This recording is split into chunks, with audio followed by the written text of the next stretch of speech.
Bonjour, alors dans cette vidéo, je vais vous parler de l'action des banques centrales, Fed et BCE notamment, pour essayer de répondre à une question que certains d'entre vous m'ont posée, par mail notamment, qui est de savoir est-ce que les banques centrales sont en mesure d'empêcher le marché baissier qui est en train de se développer en ce moment. Et est-ce que grâce à l'action massive de ces banques centrales, par exemple les 2300 milliards qui ont été annoncés par la Fed il y a quelques jours, sont en mesure d'arrêter complètement le marché baissier et de faire en sorte que ce qui a eu lieu le 23 mars ici soit le point bas définitif de la crise en cours. Alors je vais commencer par rappeler quelques faits de psychologie de marché généraux. Dans tout cycle de croissance massif suivi d'une crise, on a en fin de cycle de croissance en général donc des bulles financières qui se forment, qui sont associées à chaque fois à un mythe qui est le moteur du cycle de croissance précédent. Dans le cas de figure qui nous concerne, je vous l'ai déjà dit, le mythe, c'est la confiance justement absolue dans les capacités d'intervention des banques centrales, dans leur capacité à réguler l'économie complètement et à empêcher le développement de toute crise sérieuse. Lorsque le marché baissier arrive, lorsque la récession s'installe, en général, le mythe qui a précédé, qui a été la cause du cycle de croissance précédent, vient être complètement cassé. Et à ce moment-là, les investisseurs doivent trouver un autre sujet d'espoir, un autre mythe plus tard, pour qu'un nouveau cycle de croissance puisse redémarrer. Et dans les premières phases d'un marché baissier, on a quasiment toujours un moment, donc en début de marché baissier, où il se produit un rebond long qui va retracer une part importante de la baisse initiale. Donc en général, c'est des retracements de l'ordre de 50%, 55%, parfois un petit peu plus. Et souvent, au sommet de ce retracement, ou près du sommet de ce retracement, on observe une résurgence parmi les investisseurs du mythe du cycle haussier précédent. Donc la croyance dans le mythe revient en force. On est persuadé que ça va repartir exactement comme avant. Donc ça n'est pas du tout étonnant qu'en ce moment, beaucoup d'entre vous puissent se demander si les banques centrales ont réussi déjà à terminer ce marché baissier et à relancer un rebond en V qui permettrait rapidement d'atteindre de nouveaux plus hauts dans les trimestres qui viennent. Alors quelques rappels là-dessus, le marché baissier 1929-1932, vous voyez, on était à 379 avant, au plus haut, on est tombé un tout petit peu en dessous de 200 ici. Donc ça, c'était en mois de novembre 1929. Et on a eu ensuite un rebond long qui a conduit à un plus haut à 294, là, le 17 avril. Donc c'était encore au mois d'avril, au printemps. Et ce rebond long, donc il a retracé à peu près 54% de l'impulsion baissière initiale. Et ensuite, évidemment, c'est reparti très fort à la baisse, comme vous pouvez le voir sur cette courbe, jusqu'à atteindre un niveau inférieur à 50, même inférieur à 45 en juillet 1932. Sur la crise plus récente de 2008 maintenant, c'est un peu la même chose qui s'est passé. Vous voyez ici, impulsion baissière initiale de octobre 2007 jusqu'au mois de mars 2008. Et ensuite, on a eu le rebond long ici. Donc cette fois, il a duré un petit peu plus de 2 mois, de la mi-mars jusqu'au 19 mai. Et on a retracé, comme vous pouvez le voir sur le graphique ici, à peu près 57% de l'impulsion baissière initiale. Vous noterez que le rebond long ici, après la première impulsion baissière, a eu lieu toujours au printemps et s'est terminé au mois de mai. En ce moment, voilà où nous en sommes sur l'indice SP500. On a eu le premier point bas le 23 mars, après quand même une grosse impulsion baissière, environ un tiers de baisse, donc quasiment 35% de baisse sur l'indice SP500. Et on a retracé aujourd'hui sensiblement 50% de la baisse initiale. Si on regarde les marchés de futurs, c'est un petit peu plus de 50% même, on doit être à 52-53% en ce moment. Donc on est un petit peu arrivé dans ce range entre 50 et 61%, qui est assez classique pour les premiers rebonds longs de marché baissier. Alors maintenant, on va parler un peu plus en détail des mesures des banques centrales et notamment les 2300 milliards que la Fed a annoncés. Ces 2300 milliards, ils se divisent en trois axes. On a un petit peu plus de 600 milliards comme prêts aux entreprises. Donc la Fed va simplement là garantir des prêts aux entreprises réalisés par les banques, c'est-à-dire que les banques vont prêter aux entreprises en difficulté et derrière, la Fed va racheter des packages composés de ces prêts pour que les banques soient assurées de ne rien perdre lorsqu'elles prêtent aux entreprises. Même principe pour les collectivités, donc là, la Fed va proposer 500 milliards de prêts aux collectivités indirectement via les banques. Et ensuite, 850 milliards, en gros, d'aide aux ménages. Hein, ça peut être des prêts, prêts aux étudiants, prêts à la consommation, etc. Là aussi, par l'intermédiaire des banques. Alors le souci, c'est que ces prêts, ils ne vont certainement pas remplacer le consommateur qui vient acheter un produit d'entreprise. La Fed, elle ne va pas acheter des voitures à Ford, elle ne va pas acheter des avions à Boeing, etc.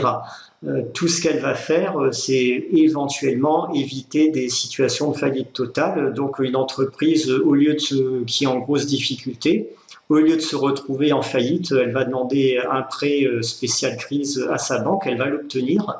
Ça va la mettre en survie artificielle, effectivement, pendant quelques années. Ensuite, si tout se passe bien, si l'économie repart, elle pourra éventuellement refaire des bénéfices. Mais ces dettes, elles vont rester inscrites au bilan et dans son compte de résultat qu'elle aura présenté à ses actionnaires, elle va quand même prendre de plein fouet les conséquences de la crise et afficher de très lourdes pertes. Donc au bout du compte, il faut bien comprendre que ces mesures de banque centrale vis-à-vis des entreprises, ça n'est absolument pas de l'argent qui va aller directement dans la poche des actionnaires, on en est très loin. Les comptes de résultats vont se trouver de toute façon très fortement dégradés par la crise qui arrive. Pour les collectivités et les ménages, c'est un peu pareil. Ces mesures de la Fed ne feront qu'augmenter au final fortement le taux d'endettement général de ces acteurs de l'économie, donc leur propensité, pour donc réduire leur capacité plus tard de pouvoir consommer et de pouvoir investir. Maintenant, il faut aussi réfléchir aux ordres de grandeur qui sont en jeu dans cette bulle de crédit exceptionnelle et cette crise exceptionnelle.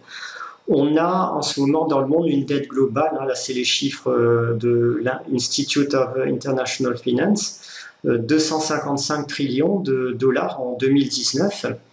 En face de ça, la mesure géante de la Fed, par exemple, c'est 2,3 trillions, donc c'est même pas 1% de ce total des dettes. On est véritablement face à un océan de dettes sans aucun précédent historique.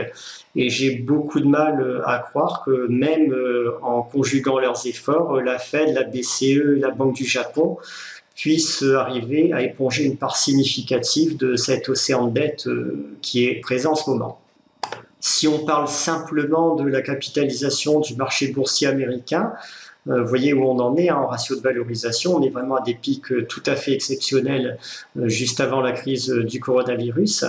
156% du PIB, ça fait à peu près 35 trillions de dollars. Donc toujours à mettre en rapport avec les 2,3 que la Fed vient d'annoncer il y a quelques jours. L'autre problème qui va se poser, ça va être la bureaucratie et la lenteur d'intervention des États. Bon, les entreprises vont avoir de grosses difficultés dans les trimestres qui viennent. Vous pouvez compter sur les États pour gérer les dossiers avec la lenteur habituelle. On va avoir plein de papiers à remplir pour toucher ces aides aux entreprises. Ça va être extrêmement lent, ça va être partiel, il y aura des vérifications, il y aura de la bureaucratie. J'ai de gros doutes qu'au final, la réactivité des États soit suffisante pour empêcher de très grosses difficultés dans nos entreprises, qu'elles soient françaises, européennes ou américaines. Et le dernier point que je voulais évoquer avec vous, c'est celui de la psychologie des foules, des investisseurs face à ce qui arrive. Il y a deux catégories de pays aujourd'hui dans le monde, deux catégories de peuples.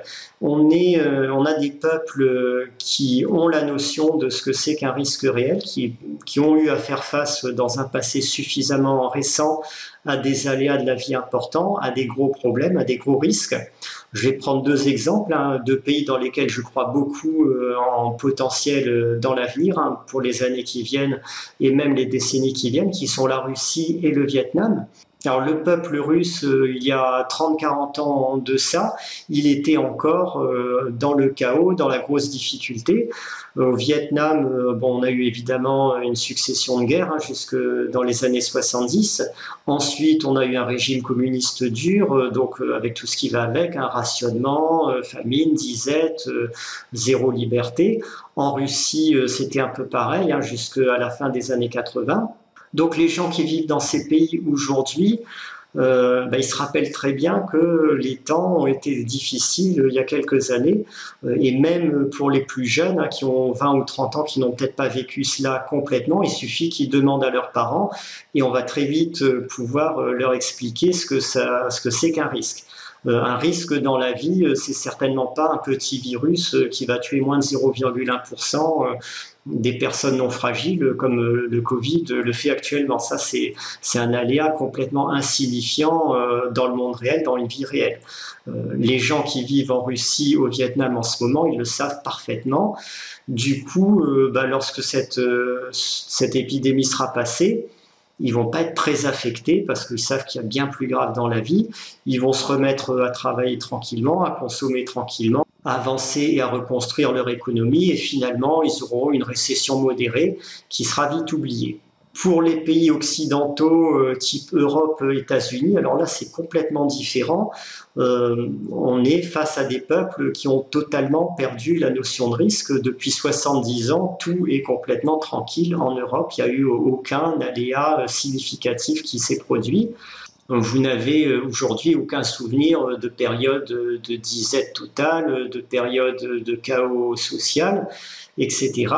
Et même, bon, si vous avez par exemple 30 ou 40 ans, si vous demandez à vos parents de trouver des exemples de ce genre, même vos parents ne s'en souviendront plus. Donc le risque dans nos pays, il a été complètement oublié. Le plus gros risque que les Français parvenaient à imaginer il y a 3 mois, c'était est-ce que ma retraite va être à 64 ans au lieu de 62 ans. Ça, c'était vraiment le plus gros cataclysme qu'ils pouvaient concevoir. Et bon, et encore, on se disait, il suffit de faire une petite manif dans la rue et le problème va être réglé. Et soudain, ces gens-là, aujourd'hui, ils en arrivent à se poser des questions bizarres du genre est-ce que dans 6 mois, je vais perdre mon travail? Est-ce que dans 2 ans, l'euro va exister encore? Bon, s'ils sont très craintifs et s'ils suivent bien la propagande de la presse, ils vont même se demander est-ce que si je vais au magasin, je risque d'attraper un virus qui va me tuer dans quelques semaines? Donc, vous comprenez bien que tous ces gens-là, dans quelques trimestres, dans quelques années, ils n'auront pas du tout le même rapport à la consommation, au projet d'investissement que celui qu'ils pouvaient avoir il y a seulement 3 mois. Leur vie, donc leur mental va être complètement bouleversé. Et tout ça, ça aura un impact, à mon avis, très durable, à la fois sur la consommation, mais aussi sur les ratios de valorisation qu'on observe en bourse actuellement. Et ça, du moment qu'on a moins confiance dans l'avenir, forcément, on va payer moins cher les actions. Donc tout ça, ça aura, à mon avis, un effet quand même très durable dans les pays occidentaux. Donc voilà un petit peu pourquoi je pense qu'aujourd'hui on est quelque part dans une situation qui ressemble beaucoup à celle des marchés américains au printemps 1930 et qu'on est très loin d'avoir vu la fin du marché baissier, quel que soit ce que les banques centrales vont faire dans les trimestres qui viennent. Je peux me tromper, c'est tout à fait clair. Si je vois que les marchés retracent une part anormalement forte de la baisse initiale, si le retracement commence à atteindre 70, 80, 85%, là effectivement, je commencerai à me poser des questions.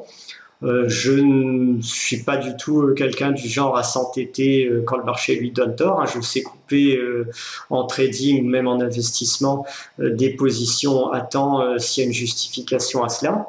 Mais pour l'instant, je n'ai vraiment aucune envie de miser sur une poursuite durable du rebond en cours et sur un nouveau marché haussier dans les trimestres qui viennent.